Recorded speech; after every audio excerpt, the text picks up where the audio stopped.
you should start thinking about how you can implement referrals at some point in your customer journey. Once again, look at how happy your customers are with your product. I mean, that's also a really interesting exercise for you to do, to figure out if there's any major issues that you need to be solving in your organization or at a product level. But if you see that your customers are happy with your product, they are definitely going to be happy to refer you to other organizations or refer you to their friends or people or colleagues they might know. So really start thinking about where in the customer journey you want to implement this, and honestly start asking for referrals. That's the best way to get the monkey off your back.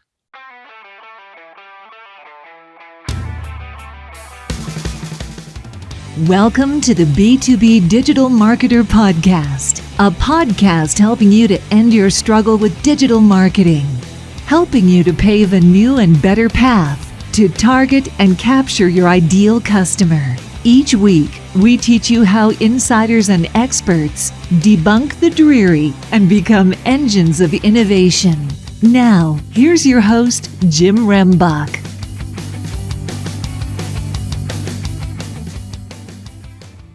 Okay, B2B DM gang, man, we're going to have a great conversation today because I have Raul Galera on the show with me today with Referral Candy, and we're going to talk about how do you build, or how can we really avoid also, the errors, but how can we build the best B2B referral program?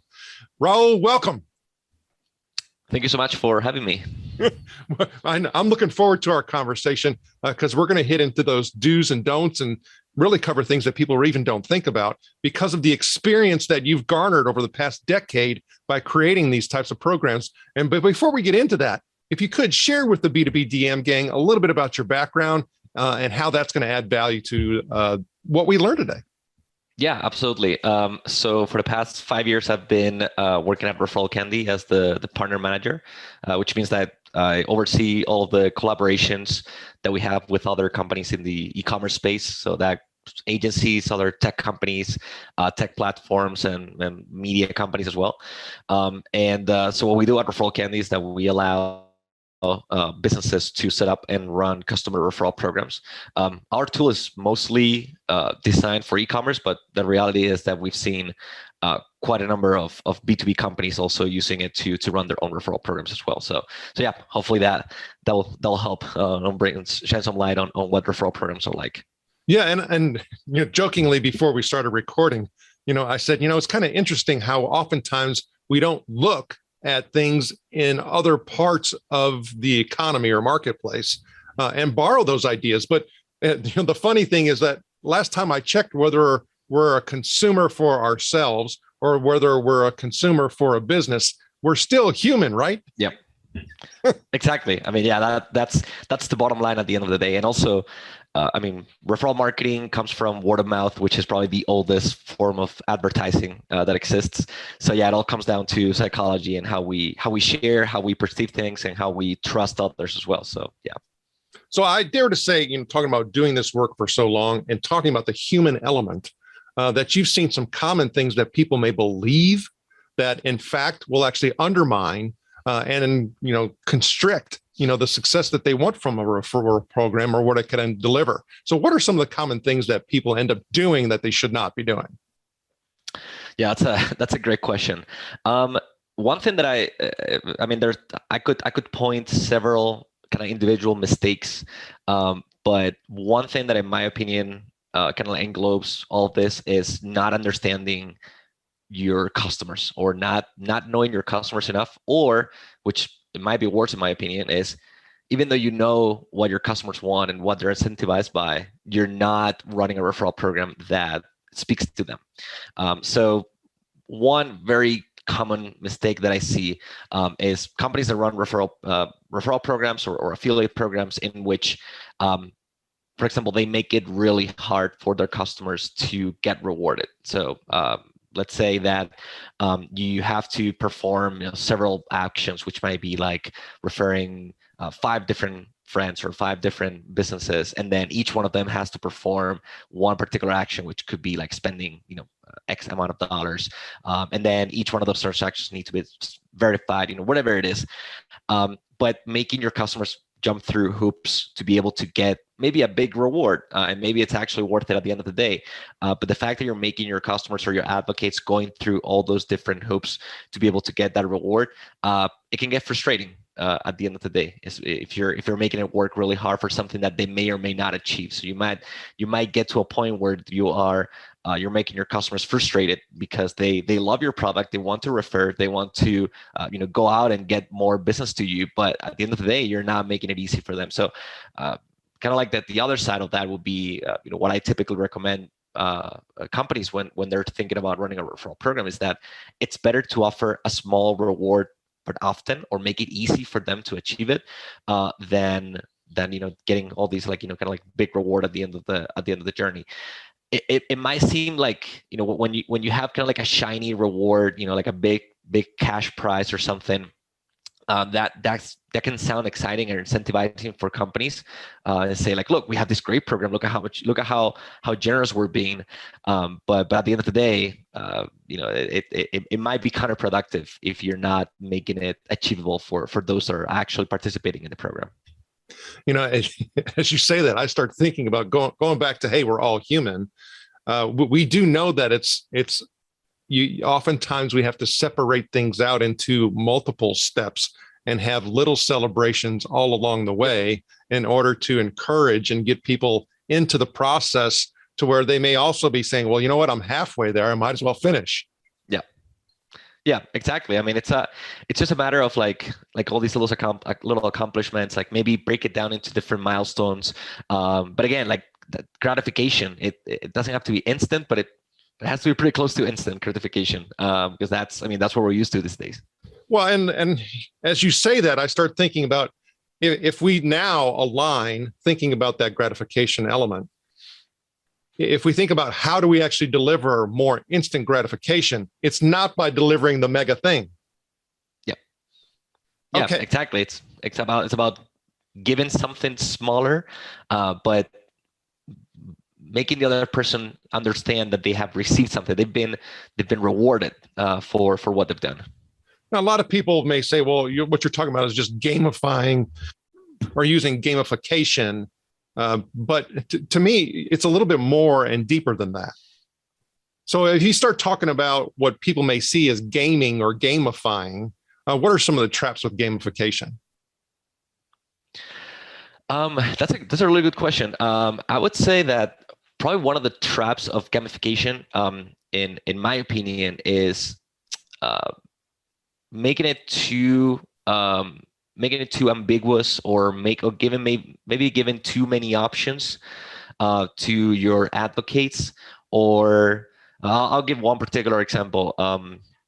When our customers typically get to referral candy, they in a lot of cases when I talk to them, they are considering whether they want to run a referral program or a loyalty program. And kind of like the main difference between the two is that in a loyalty program, you're given rewards for performing multiple different actions. So I'm gonna go with the e-commerce example. If you're an e-commerce store running a loyalty program, you might be giving your customers points for, let's say, signing up for a newsletter, or following on social media, or making a purchase, right, or referring a friend. So you have all these different options for your customers to earn points, but none of them is strong enough to make your customers focus on that particular action.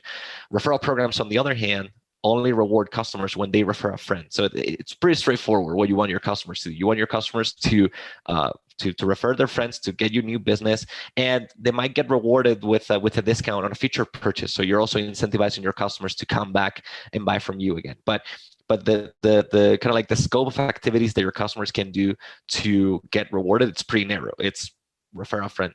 It's pretty simple.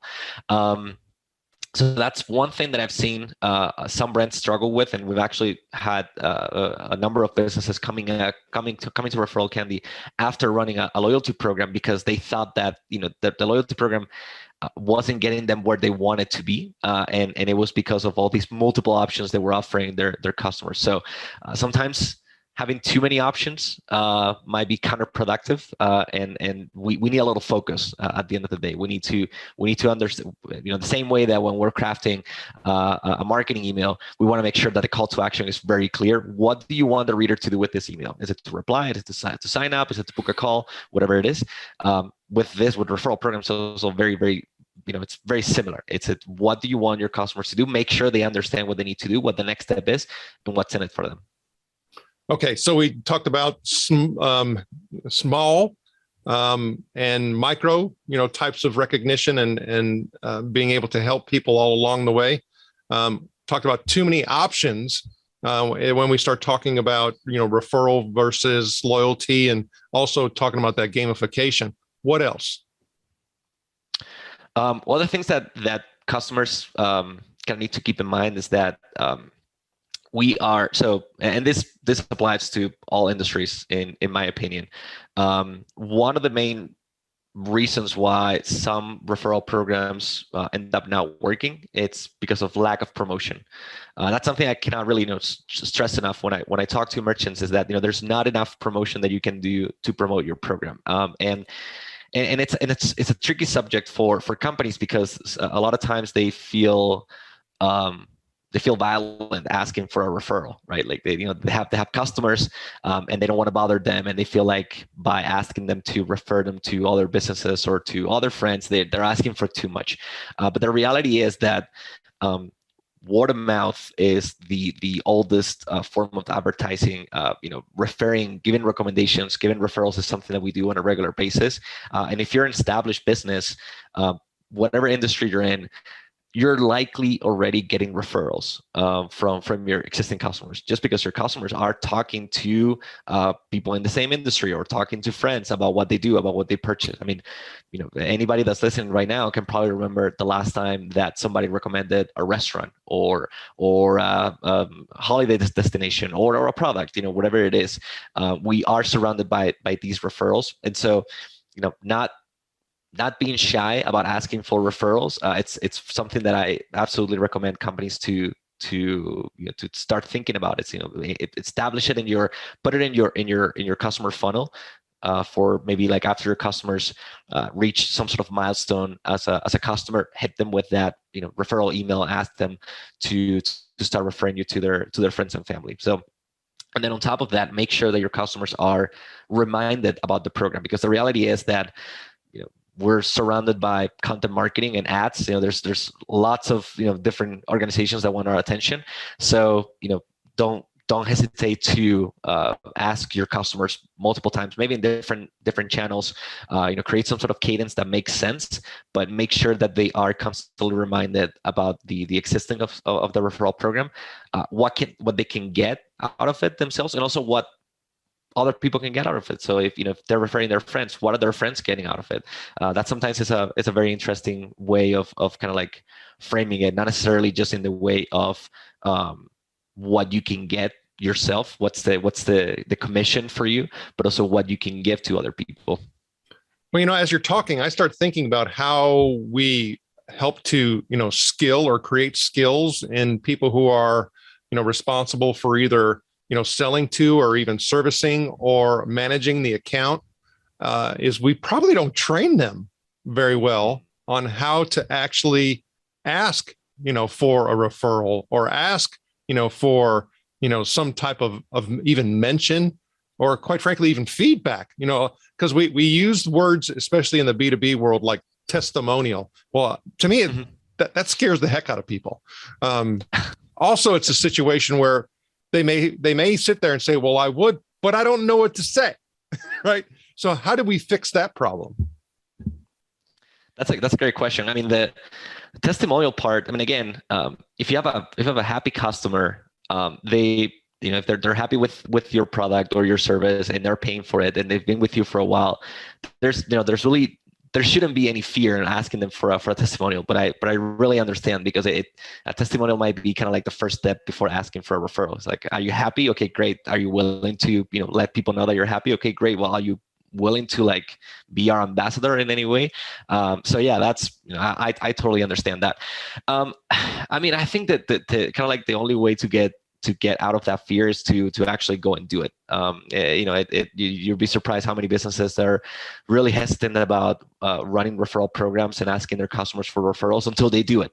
And then, they get that off their chest, and then they see that customers are responding well. Also, I mean, it's obviously optional. If a customer is not comfortable making a referral, that's okay. It's not a big deal if they, but at least they know they have that option, or maybe down the line they'll be more incentivized to do it. So yeah, I think there's no other way around it rather than just go ahead and do it. You can do a kind of like a net promoter survey, and ask your customers, how willing are you, or how likely are you to refer us to your friends and family, and ask them to to vote from 0 to 10, how willing or how likely they are to make that referral.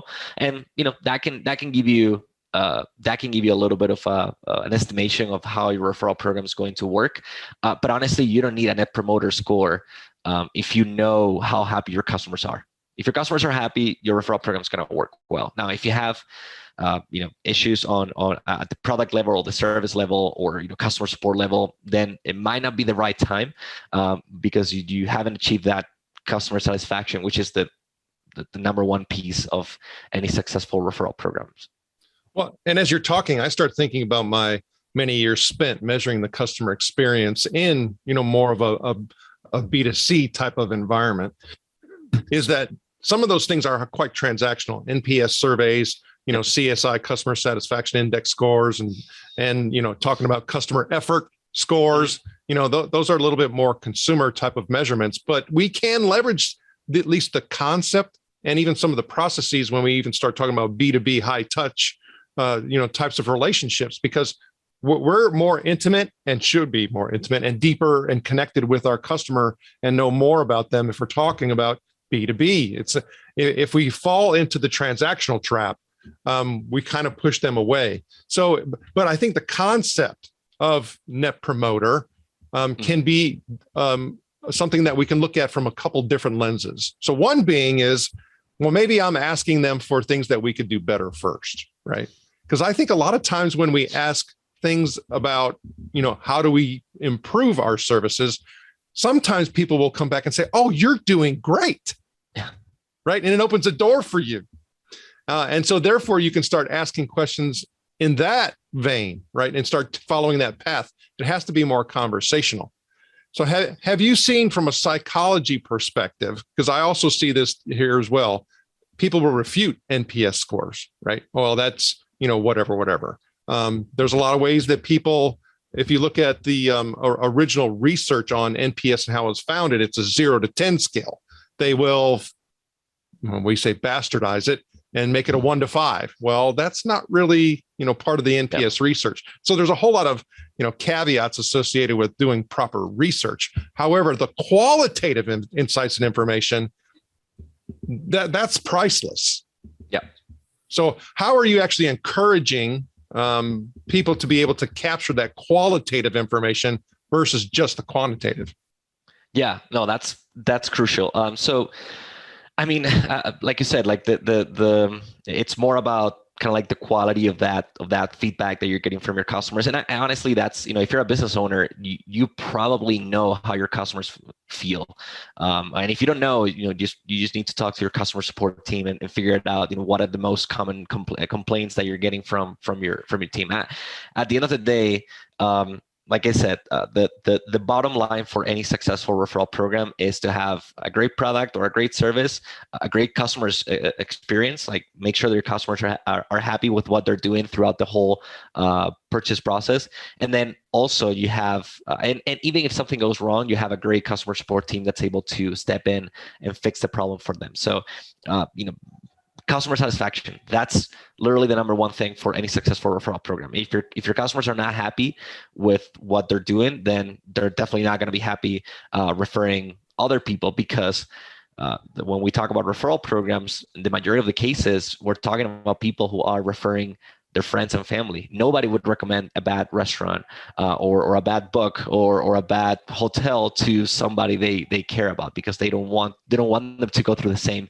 bad experience. So you're able to see that through, again, through customer support conversations, through testimonials, to how are your customers using your product. That also can give you a kind of an estimate. And again, you can also run an NPA survey, and ask your customers how willing are they to refer their friends and family. But you should know that before you ask your customer, you should know that by the way that they're interacting with your brand.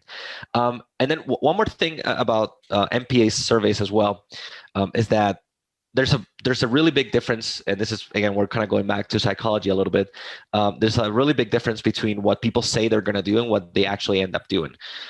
So you can ask your customers, are you likely, are you going to refer us to your friends and family? And you can get them to click on the 9 or the 10, and you can get your majority of your customers answering with a 9 or a 10 to that question. But the reality is that only a fraction of those will end up referring their friends and family to your brand. And that doesn't mean that they don't like your product. Doesn't mean that there's something wrong with it. It's just that, again, there's a big discrepancy between what we say we're going to do and what we actually end up doing. In a lot of the cases, it's because we're busy running our own lives and we just don't remember. And so that goes back to what I said earlier about promotion. If you're a company and you are on the phone with a customer and you say, oh, by the way, we have a referral program, like this is the structure, like, in case you're interested, and the customer says, oh yeah, great, sounds good. And then, weeks or months go by and you don't hear from your customer. Don't assume that they don't like the program, or don't assume that they are not willing to refer. It's just that, literally, like, life happens in the meantime. So, don't hesitate to pick up the phone again and to let them know about it. Or next time you talk to your customer, let them know about the referral program, or have some sort of, call to action on the website. So next time they go on your website, they see the information about the referral program and they're reminded about it. So yeah, it all comes back to kind of the same thing. Well, and even as you're saying that, I'm thinking about in that B2B scenario where I'm having conversations with my customer, and you talk about the ease, not making them jump through hoops. Making them jump through hoops, would be having them to document and then therefore send and do all that. And maybe you could actually just do that for them and say, hey, you essentially shared, some very positive accolades and some specifics. Would it be okay if I, was able to share that information? And a lot of times they'll just say yes, because it's, it's easy for them. You're not making them write something. You're not making them record something. You're not making that. I mean, there's a whole lot of, barriers that unfortunately we put up because we don't look at it from the perspective of, well, let's just make it easy. And how can we make it easy? Yeah, exactly. I mean, I think that's one of the reasons why Referral Academy has been able to stay in business for so long, is because we've been able to build a system that allows advocates to refer their friends in literally just one click. So, make it extremely, put it almost on autopilot, the way that they are referring their friends and family. In our case, because of e-commerce, what we do is that we just give each customer a unique referral link that they can share with their friends. But in the B2B world, it could be another referral link, or it could be a form that they can fill out with, like, very simple information of the person that they're referring. Again, it has to be easy. If you can't ask them to, again, record a video or write a blog post or anything along those lines, because it's not going to happen. I mean, even if they really want to, they're probably not going to have the time to do it. So if you can do the hard work for them, or if you can build a system that puts those referrals on autopilot, then you're going to see results, pretty much coming in right away. Okay, so we hit on several different items, and I know you had a few that you wanted to discuss. What else is on your list that you want to make sure we cover? So a couple of things that I think are interesting. So one of them is that so when we think about referral programs or affiliate programs, we typically think of affiliate commissions, or some sort of money that you're getting in return for those referrals that you're generating. But it doesn't have to be just money. If you're rewarding people or rewarding organizations, it doesn't have to come down to money. If that's not something that your customers are going to be fully incentivized to do so. So I'll speak actually from our own perspective. not as a product, but as a company. Like I said earlier, I run partnerships at Referral Candy, and so we have a program for marketing agencies that want to use our software with their customers. And so for a long time, we built a program for agencies that was mostly that incentivized a lot the kind of like the commission that agencies could earn if their customers were using Referral Candy. And we eventually found out that wasn't the main motivation for these agencies to go out and refer their customers. So we interviewed a bunch of different agencies, existing Referral Candy partners, agencies that were not aware of Referral Candy, and also agencies that were actually using our competitors. And we just asked them, like, what do you look for on this type of partner programs? Which, again, partner programs, referral programs, affiliate programs, they're all very, very similar. And so, in this particular case, what agencies care about the most was to make sure that the product was the best solution they could offer their customers. Actually, they didn't really care that much about the affiliate commission. And the reason why they didn't really care about it that much is because they also didn't want to look biased in front of their customers. If they were recommending a tool to their customers and they were getting something out of it, the customer could be like, well, so is it the right solution for me, or is it the right solution for you because you're getting paid out of it? And so in the majority of the cases of the agencies that we spoke with, they wanted obviously first class product. Like, they wanted the product to be the exact, they wanted to solve the exact needs that their customers had, and that was key. That's the number one thing that they care about. And then on top of that, they care about having some sort of priority support. So if I bring a client, can I make sure that you're going to answer my questions quickly? Like, that they're not going to have to wait a long time to, if there's some sort of technical issue, that we can get somebody to fix it right away. Can you guys provide marketing support? So if I have a client that wants to see a demo, can you guys do the demo for me so I don't have to, sell your product for you? All those kind of things that are not tangible in terms of money. At the end of the day, they go a long way, because you're actually making them spend less money selling, which is not really their job. I mean, their job is to make the recommendation, but you as a business owner are the one who can sell your product best than anybody else, or your salespeople. They can sell your product better than anybody else. So yeah, it's all about, like, thinking about those. That's kind of like non-monetary transactions that they can really make a difference. As you're saying that, I started thinking about a situation with one of our peer roundtable groups discussions that we were having. And so what we do is meet with a select group of members that are in lead generation and sales and revenue generation in B2B organizations. And somebody was talking about them being part of a parent company environment, to where their smaller business unit had to rely on the parent company salespeople in order to sell their product, right? And what he was saying is that, well, our product is more complex, than the main product that they're selling on a regular basis. And it's extremely difficult for us to get those salespeople, to, provide insights and sell and get the information that's necessary in order to sell our product. And it's a big challenge for them. And as you were talking about that, I started thinking about how, we can use some of these methods from a behavioral psychology perspective to impact that particular example, because it's not uncommon, right? Yeah. I mean, you have a salesperson who essentially has, 10 products at their portfolio. Well, which one are they going to actually push or going to promote or have confidence in selling? So we have to think about, okay, well, let's not ask them to sell amongst those 10. Maybe we do something to make it easier for them just to get them to us. Exactly. I mean, yeah, it's a matter of, it all comes down to understanding your customer and understanding what drives them. And when you're selling, the thing is that when we're selling something, kind of comes down naturally, right? We're on a call with a client, and we're trying to figure out their pain points, and we're trying to figure out a way that we can address them and solve those problems.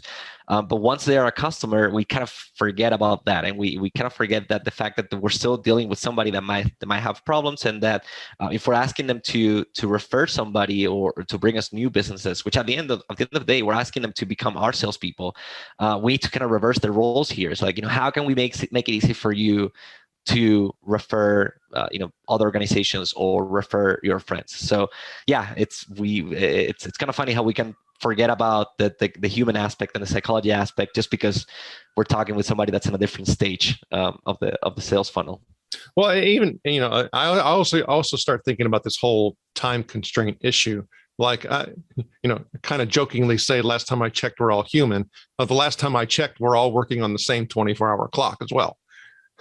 And so if we're not taking into consideration their time constraints and what they're contending and dealing with, it's going to naturally just undermine anything and everything that we're doing. They're not focusing on us.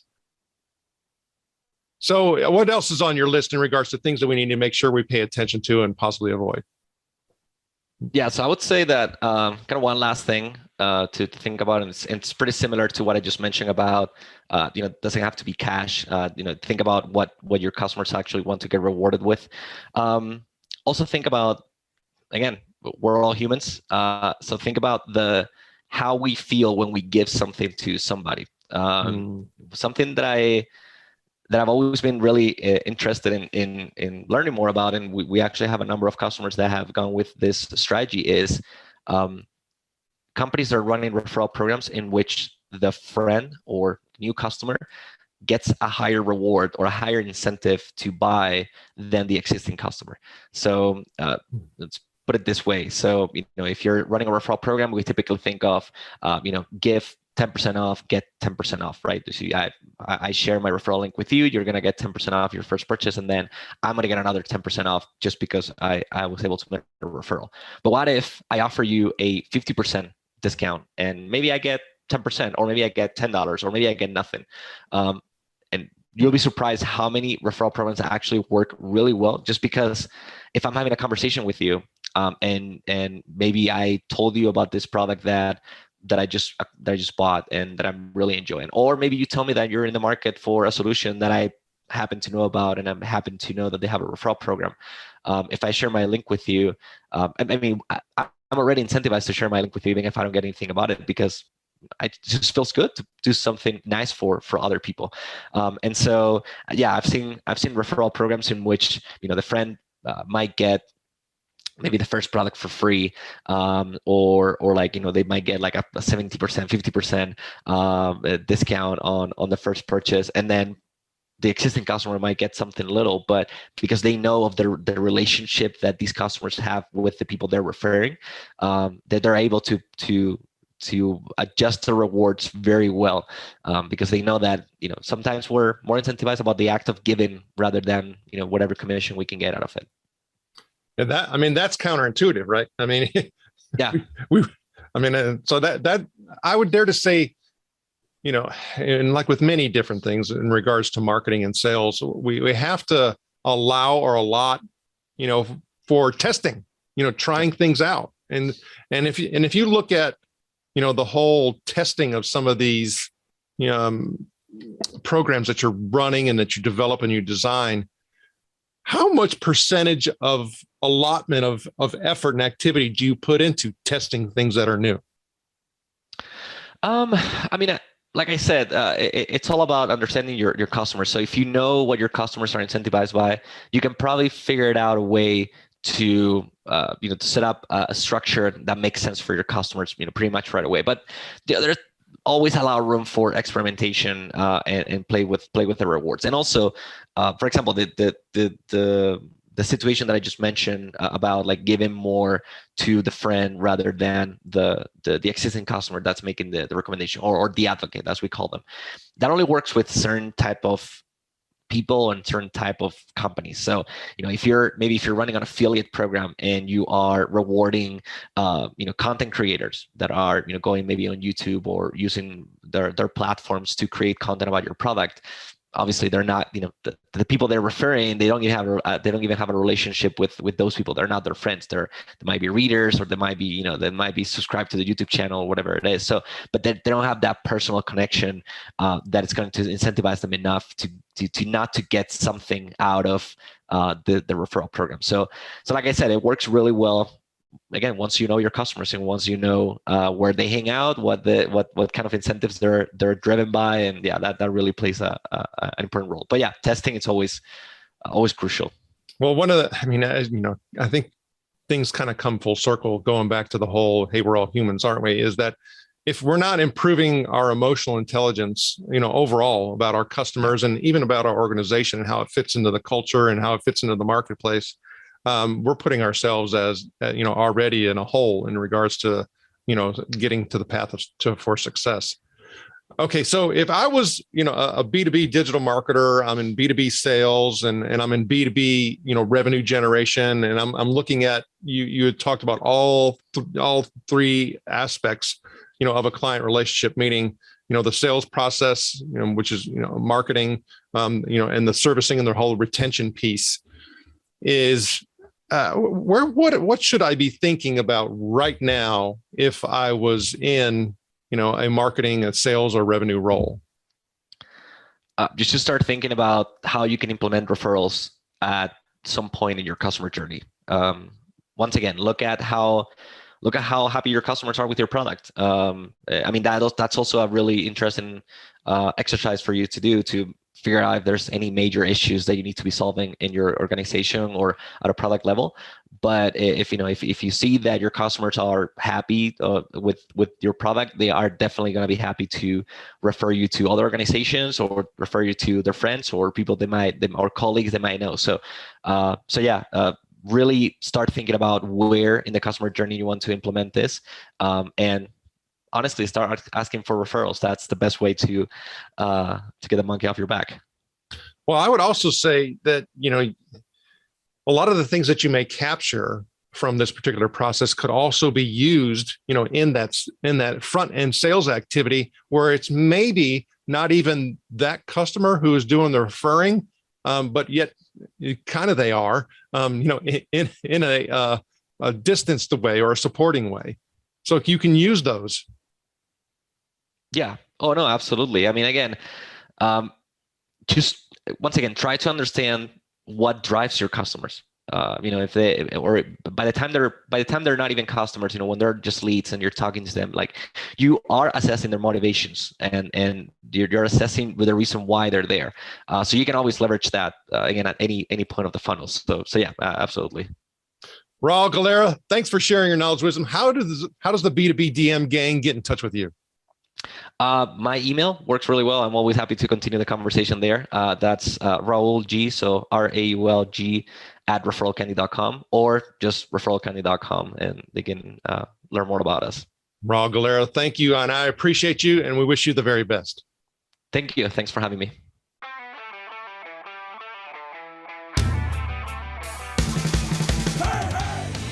Thank you for joining us. Go now to join the B2B DM gang in the B2B Marketer LinkedIn group, where you can connect with other B2B DM disruptors and get access to our B2B DM cheat sheets, checklist, and guides. While you're at it, if you found value in this show, please help by going to iTunes to rate, review, and subscribe. And share the show on all of your digital platforms. Be sure to tune in next week for our next episode. And always remember, you can automate your lead capture, but you must lure your lead.